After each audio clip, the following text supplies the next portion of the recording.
Hi, just a quick video on some of the more complex solving equations that's been set over the last week. Essentially, solving equations means we're finding out the numerical value of an unknown, a letter, generally. There are multiple methods. Generally, the method that we've been encouraging people to do, inverse balance method.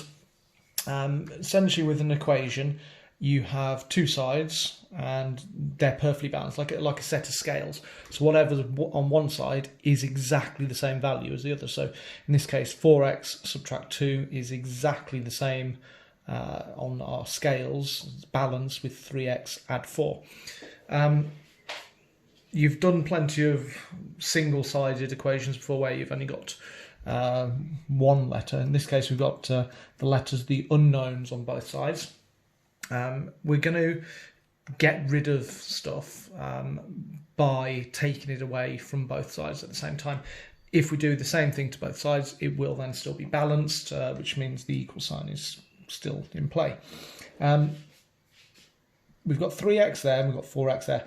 If we take off one side and not off the other, the scales would become unbalanced. That's why we've got to make sure the same thing comes off both sides.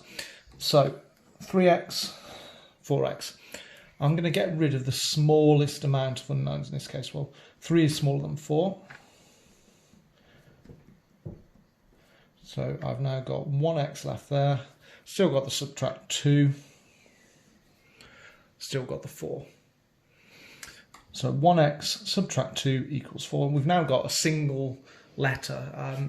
Plenty of times you've done stuff like this. So now we're going to add 2 onto both sides. So we've got 1x equals 6. Technically, if that was more than one lot of x, we could then divide, but 1x or x is equal to 6. Similar idea here. Don't always get into the habit that you're going to get a nice simple answer like this one, which is just a nice whole integer answer. Maybe negatives, maybe fractions. So in this case, similar method again. We've got 2x, we've got 5x. 2x is my smaller. So I'm going to subtract that from both sides to keep it balanced. So that leaves 3x. I've still got the add 5 and I've still got the add 2 there. I'm now going to subtract the 5 because it's all about doing the inverse. So subtract 5 from there, subtract 5 from there.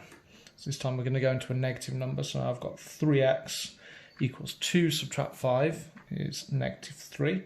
I'm just going to bring that up over here so I've got a bit more room. So to get rid of the multiply by 3, because that's what 3x means, it just means multiplied by 3, I'm going to divide both sides by 3. So I've got negative 3 divided by 3, which is negative 1. So x equals negative 1. In all of these cases, you could substitute back into your start equations and make sure both sides do give you the same. So 5 lots of minus 1, negative 1 is going to be negative 5, add 5 is 0.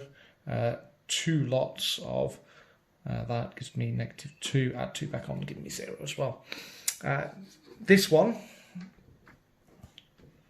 I've got 3x is my smaller.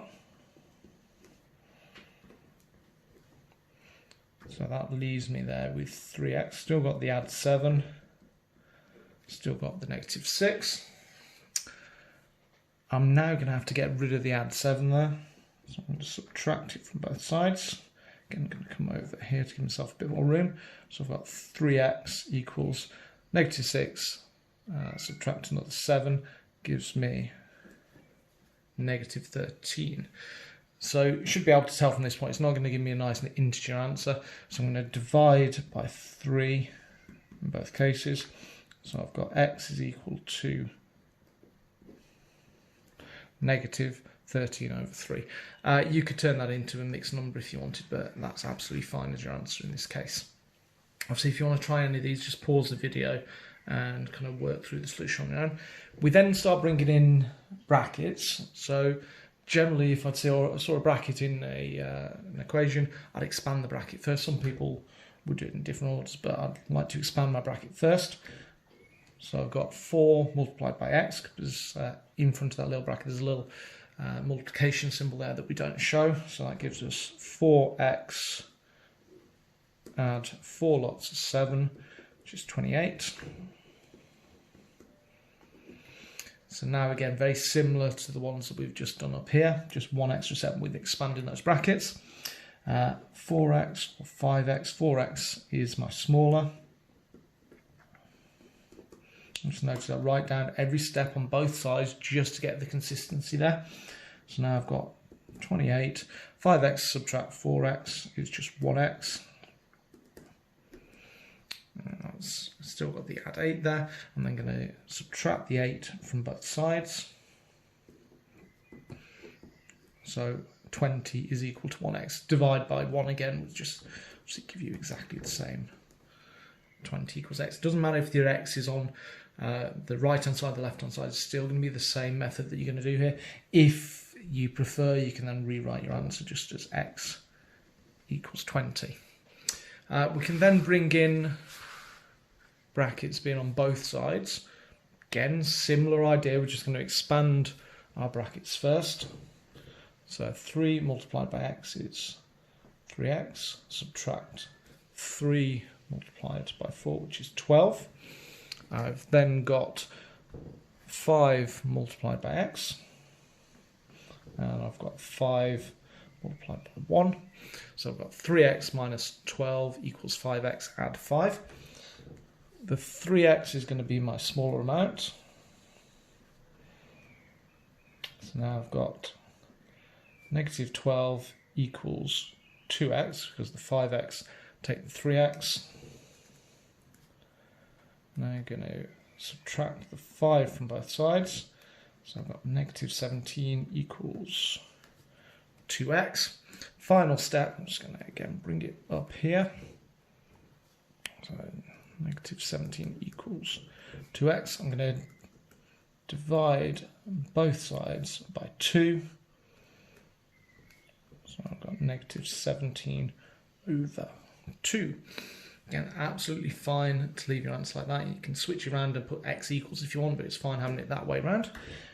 We can then add a little bit more difficulty in this one. So we've got a bracket there, and then we've got a bracket here as well, but we've also got some other little terms here. But I'm still going to start by expanding those brackets. So 3 multiplied by x,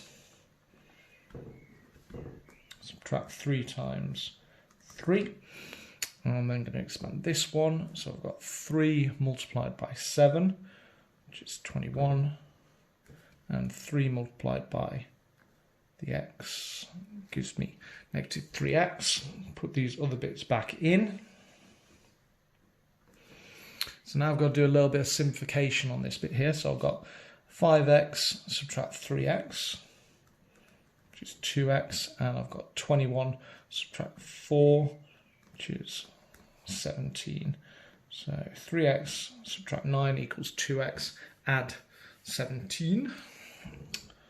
So now we're going to get rid of the 2x, because it's the smaller amount out of the 2x and the 3x. So now I've got x subtract 9 equals, that's cancelled out, so I've just got 17. Final step, I'm going to add 9 on to both sides, 17, add on the 9, so I get a final answer of x equals 26. Again, as I said before, with all of these, just substitute back in the start and you can double check that it definitely does work. That's the solution that works.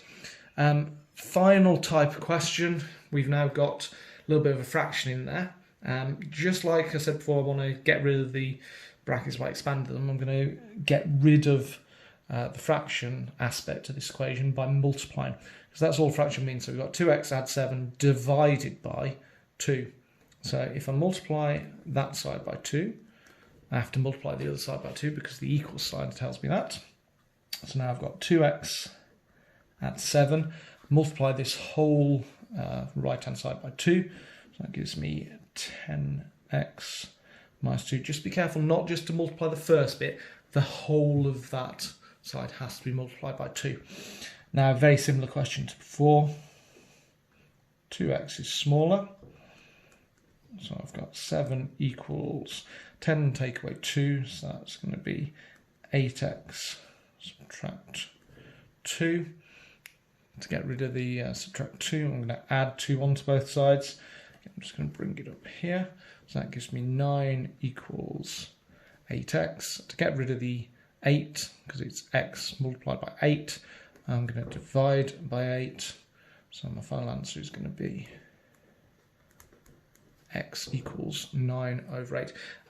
Common mistake, people just suddenly put the 8 on the top because they want to see a fraction that's a normal fraction instead of an improper fraction. So just be careful, and that's why if you write down every step, it becomes a little bit more obvious. Final one. This time we've got fractions on both sides. So this one I'd have to multiply by 7 to get rid of everything. So that would give me 2x minus 7. Reason it doesn't change because it's divided by 7 times 7. If you multiply something and then divide it back by the same number, you're just gonna, it's like you've never done anything. So on this side then, we've got 9 times 7, which is 63x, subtract 2 times 7, which is 14, and that's still over 3. You could do all this at the same time if you wish, but I'm just showing you step by step. So then I'm going to multiply by 3. So that's going to give us 3 lots of that, so that's 6x. Subtract 21 equals 63x. Subtract 14. Exactly the same as all the others now.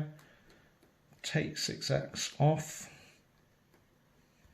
So that gives me 57x, and still got the negative 14 there. Final steps, add 14 on there, add 14 on there. So I've got negative 7 equals 57x. Final step, divide by 57 there, divide by 57 there. So that gives me my final fraction equal to x. Hopefully that helped. I'll see you with the next video.